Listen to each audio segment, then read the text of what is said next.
Okay, welcome to my channel. Welcome to my channel, guys. So gagawa tayo ng quick rundown and tutorial kung paano nga ba kumita dito sa WAP. WAP, WAP. Diyan, gamit yung YouTube, TikTok, Instagram, or X, Twitter X, ganun. So guys, bago tayo mag-start, um, Siyempre, gagawa muna kayo ng YouTube channel nyo. Focus muna tayo sa YouTube channel. Let's say, nakagawa na kayo ng YouTube channel nyo, bagong YouTube channel, dedicated channel para sa mapipili nyong niche. So, ang gagawin nyo, pupunta kayo siyempre sa whoop.com. Yan. Tapos, yan, type nyo yan, pupunta kayo dito sa Discover. Dito. Yan, yung icon na to. Discover. Click natin yan. And minsan itong website nila, minsan mabagal mag-load dahil sa sobrang dami ng mga users na nag-open syempre. Then pupunta tayo dito sa clipping. Itong content rewards. Basta tatandaan nyo itong content rewards na to. Yan, click natin yan. Yan, parang yan mabagal mag-load, di ba? Tapos maghanap tayo ng campaign. Yan, marami dito. Pero hanapin muna natin yung mababa lang. Kasi pag mababa yung reward niya, yun yung mga madadaling gawin eh. Hanap tayo dito, baba. Hanap lang tayo.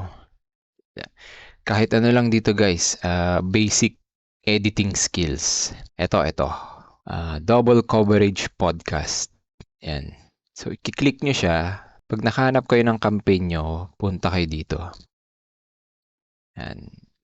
Kikita kayo dito guys kahit hindi pa monetize yung YouTube channel nyo. Yan. So, andito na kayo sa page ng campaign. Ito yung rate niya. $3 per 1K views. Yan, di ba? Nakikita niyo yan. Sa Instagram, ganun din. $3 per 1K views. And sa TikTok. Yan.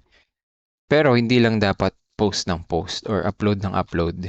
Makikita niyo dyan, may rules and requirements. Kiklik natin yan, open natin.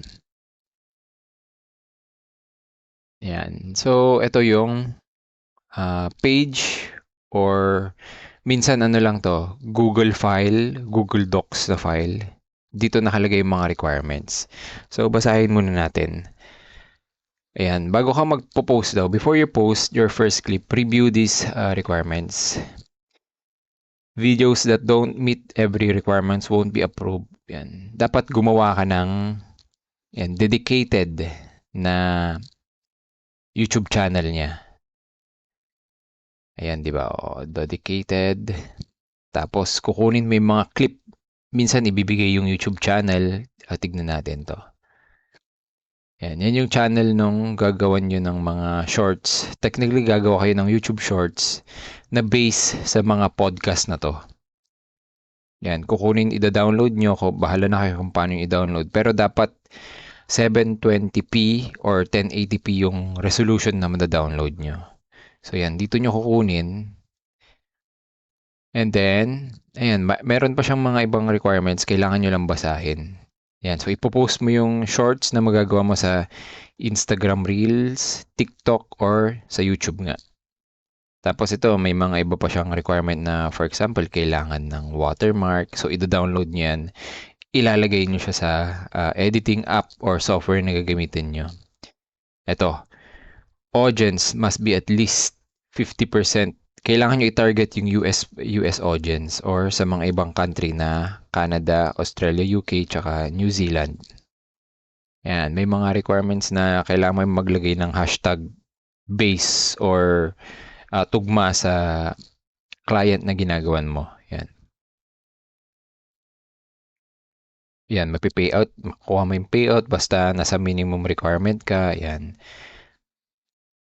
May mga campaign na hindi ina-allow yung non-dedicated. Meron din naman na hindi kailangan dedicated pero dapat tugma sa niche ng name ng channel mo, ganun.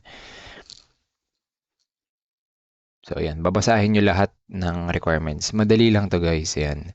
How to get paid. Ayan. Kailangan mo mag-submit. Pag nakapag-edit ka na, kailangan mo mag-submit.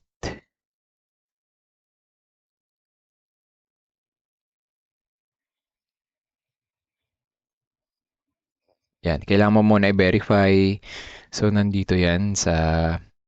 For example, ito, may ginawa ako dito, di ba?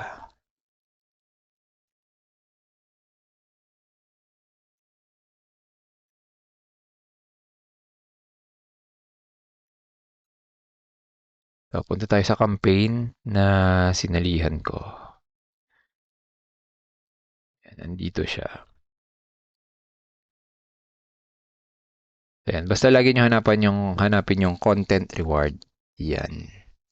Dito yung mga ini-edit mo or sinalihan mo. Yan, ito. For example, ito. Ito yung pinunta natin kanina. Yan. For example, nakapag-edit ka na, kailangan mong pumunta sa window or page nung campaign. For example, ito yung reach. Kailangan pumunta ng accounts. Yan, kailangan mo pumunta ng accounts. Tapos, ilalagay mo dito yung mga ginawa mong account.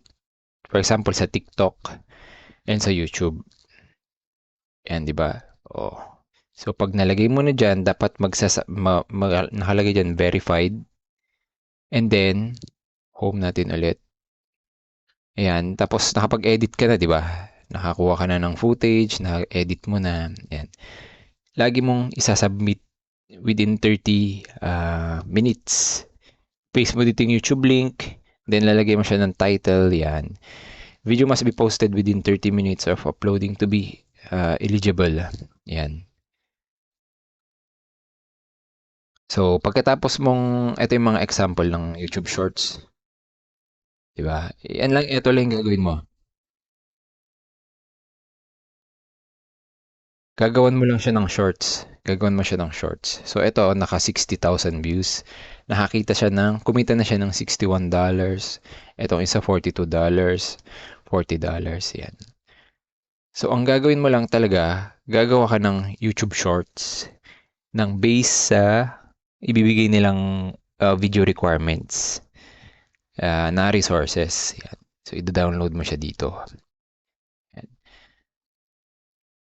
So, hindi lang ito yung pwede mong kitain, yung 61. So, imagine kung sa lahat ng podcast or video resources na binigay nila, ginawan mo ng tigsa 10 YouTube Shorts.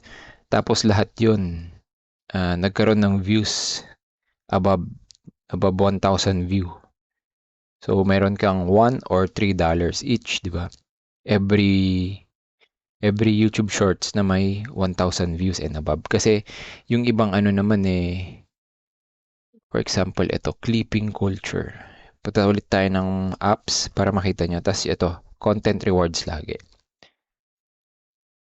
Kasi yung mga ibang for example, tong Call of Duty. Ayan, ang binibigay naman niya is $1.35 for 1K views. Madali lang kunin to guys, yung 1K views.